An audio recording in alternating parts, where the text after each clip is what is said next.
আসছে, তুই তো খুশি? ভাবি ভাবি ভাবি, ভাইয়া চলে এসেছে নাকি? আমরাও খুশি। হ্যাঁ, খুশি তো হবই, কারণ ও আসছে। আর ভাইয়া আসছে মানে আমার দামি আইফোনটা আসছে। খুশি তো হবে। আমার দামি গহনাগুলো, আমি তো এই দিনটার জন্যই অপেক্ষা। আমার ছেলে আসছে মানে আমার টাকা আসছে। আমার বহুদিন ওই জমিটা এবার আমি কিনতে পারবো। কেমন আছো সবাই? আরে ভাইয়া, তুমি তো বাবা আসতে কোনো অসুবিধা হয়নি তো? না না বাবা, কোনো অসুবিধা হয়নি।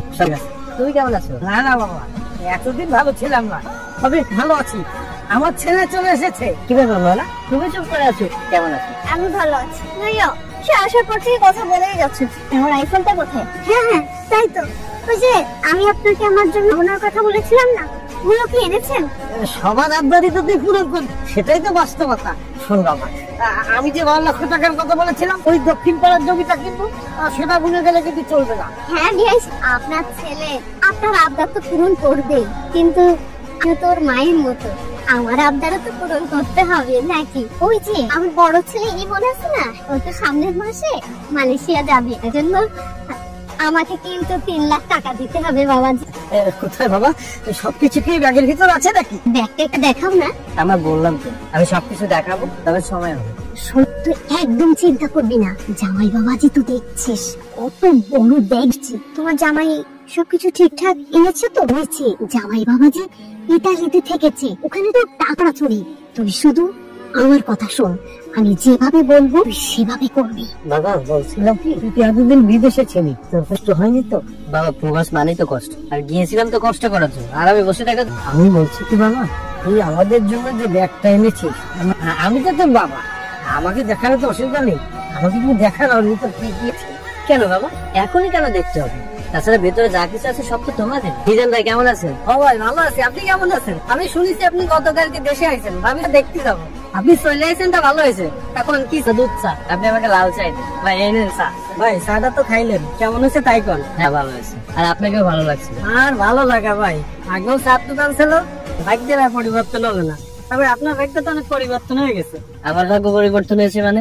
বাড়িতে ব্যাগ ভর্তি টাকা পয়সা ধন দৌলত দিয়েছেন, এই গ্রামের লোকেরা জানতে পাইলে। ভাই এসব কথা আপনি কোথা থেকে শুনলেন? ভাই এইসব কথা হাওয়াতেও আসে। ও ভাই কত আপনার চাটা বেশ মজা হয়েছে। আপনি কি কি খাবেন তাই কর, আমি তাই আইনে দিচ্ছি। না খাবো না। আপনার আমার টাকা দেওয়ার দরকার নেই, আর আপনার যদি কোনো সমস্যা আমাকে জানাবেন, আমি আছি ভাই। যারা ও তুমি এসে পড়েছো, আসো না বসো। কি করছিলে তুমি? না না তেমন কিছু না। আচ্ছা শোনো না, তোমার সঙ্গে আমার একটা কথা ছিল।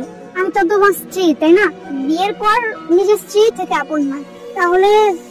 হ্যাঁ সবকিছু ঠিক আছে, কিন্তু এটা এখন কেন বলছো? না মানে আসলে ওই যে ব্যাগটা যেটার উপরে তুমি হার মধ্যে, সময় হলে সবকিছু দেখতে পারবে। তোমার জামাই এসেছে প্রায় 1 সপ্তাহ হতে চললো। ও ব্যাগের মধ্যে কি এনেছে, না ও বাড়ির কাউকে দেখাচ্ছে না আমাকে, আর আমি বুঝতে পারছি না এগুলো কি হচ্ছে। মা তোমাকে আমি বলেছিলাম না, ওই কিছুই আনেনি, ও নিশ্চয়ই আমাদের বোকা বানাচ্ছে। এখন মনে হচ্ছে যে ও ব্যাগে কিছুই আনেনি, ও আমাদেরকে ঠকাচ্ছে। ও ঠিকই আছে। হ্যাঁ ভাই, আপনি ঠিকই বলেছেন, আমারও মনে হয় যে আমাদেরকে বোকা বানাচ্ছে। বাবা এনো,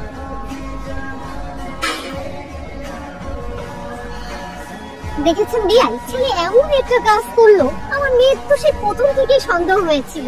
বলেছে আমাদের সবার জন্য অনেক কিছু এনেছে, এখন তো দেখছি একটা পুরো ফাঁকা, এর মধ্যে শুধু একটা থাম। আরে মিজান ভাই কি অবস্থা, কেমন আছেন? অভিনয় তো ভালো শিখেছেন, বিদেশে কি অভিনয় শিখতেন নাই? অভিনয় করতাম মানে? ভাই আপনি বলছেন, আমি তো কিছুই বুঝতে পারছি না। আপনি কার কাছ থেকে কি সব শুনেছেন? সেটার সাথে আমার একটা কথা আছে, আগের দিন যে চা খাইলেন সে চার বিলটা দেন। কিন্তু ভাই ওই দিন তো হয় আমি কইলাম টাকা নেবো না, এখন আপনি টাকা দেন, অত কথা বাড়ায় টাকা দেন। আরে টায়ার ব্যাগ, এই টায়ার ব্যাগের জন্য কত না যত্ন করেছি, তোমার দ্বারা হিসাব ছিল। শুধু ব্যাগ খোলেনি, ব্যাগের মধ্যে যে রহস্য ছিল সেটাও আমরা জানতে। কি জানতে পেরেছো? তুমি ইতালিতে থেকে লাখ লাখ টাকা ইনকাম করো, সেই টাকাগুলো কোথায়? কি ব্যাপার, চুপ করে আছিস কেন? কথা বলছিস না কেন? টাকাগুলো যে ইনকাম করেছিস সে টাকাগুলোকে ব্যাগটা সব খালি দেখছি, টাকা কোথায়? আমার জন্য আইফোন নিয়ে আসবেন, কোথায় আমার আইফোন কোথায়? তুমি তো আমার ভাই হওয়ার যোগ্য না। আর আমি কষ্ট করেছি কিসের জন্য? এই টাকার জন্যই তো। আর ও টাকা না নিয়ে চলে এসেছে, এমন স্বামীর আমার দরকার নেই, আমি ওর ঘরই করবো না, ওর সঙ্গে চাই না। ঠিক বলেছিস মা, ওর সঙ্গে তো সংসার করতে হবে না। যে স্বামী বলেছে প্রতারণা করতে পারলো, তার সঙ্গে সংসার করার কোনো দরকার নেই। আমি তোকে ওই জায়গায় দিয়ে দেবো। তাছাড়া তোর তো এখনো কোনো ছেলে মেয়ে হয়নি, ওর থেকে ভালো এবং টাকা আলা দেখে আমি তোর দিয়ে দেবো। তোকেই বলছি, হ্যাঁ তোকে তোর এই বাড়িতে কোনো ঠাঁই নেই, এখনই আমার বাড়ি থেকে বেরিয়ে যাবি। বাবা আমি বাড়ি ছেড়ে এই বাড়িতে আমার টাকাই বানানো। হ্যাঁ দিয়েছিলি, তোকে যে আমি ইটালি যাওয়ার সময় 10 লক্ষ টাকা দিয়েছিলাম, সেটা কি হবে? তুই পাঠিয়েছিলি, সেই টাকা আমি কেটে নিয়েছি। আর এই বাড়ি মা তুমি এখনো দাঁড়িয়ে আছো কেন? যাবে না এখান থেকে? ওয়েট, চলে যা, আমি তোমাদেরকে আটকাবো না, আমি নিজেও এখানে দাঁড়াবো। তবে যাওয়ার আগে আমাকে কিছু কথা বলতেছি। আমি যখন দেশে এসেছিলাম তখন তোমরা ভেবেছিলে টাকা পয়সা নিয়ে এসেছি, ব্যাগ ভর্তি সোনা গহনা ধন দৌলত সবকিছু আছে, ওটা তোমরা মাথায় করে রেখেছি। আর এখন যখন দেখছো এই ব্যাগের মধ্যে কিছু নেই, আমি কিছু নিয়ে তখন তোমাদের আসল রূপটা আমার সামনে আনছো। আমি কখনো ভাবিনি তোমরা এমনটা করবে। আরে উনি তো বাইরের লোক, ওনার কথায় কি যায় আছে, কিন্তু তোমরা তোমাদের কাছ থেকে আমি অন্তত এটা আশা করি। আচ্ছা তোমরা যে ব্যাগটা খুলেছো এর মধ্যে কিছু পাওনি? কাগজ ছিল, সেটা কি পাওনি? হ্যাঁ ব্যাগের মধ্যে তো সামান্য একটা খাম ছিল, ও আর কি দেখবো। কাগজটা যদি খুলতে তাহলে তোমরা আমার সামনে দাঁড়িয়ে এইসব কথা বলতে পারতো, কারণ এই কাগজের মধ্যে আছে সব রহস্য লুকানো। আর এখন আর দেখা থাকবে, কেউ তোমরা দেখোনি, আমি নিজেই বলছি। এটা একটা ক্লিয়ারেন্স ফর্ম। এটার অর্থ হচ্ছে এই ব্যাগের মধ্যে যত সব টাকা পয়সা সোনা দানা বিলাসবহুল দ্রব্য এই সবকিছু, মানেটা বোঝেনি না? আমি বুঝে বলছি। আমি বিদেশ থেকে ঠিকই এই লাগেজের ভিতরে করে সোনা দানা বিলাসবহুল দ্রব্য আর এই লাগেজ ভর্তি টাকা আনছিলাম, কিন্তু এয়ারপোর্টে তারা এটার সত্যতা জানতে চায় যে ব্যাগটা আমার নাকি অন্য কারো। আমি অ্যাপ্লিকেশন করি, তারা এই ক্লিয়ারেন্সটা দিয়েছে।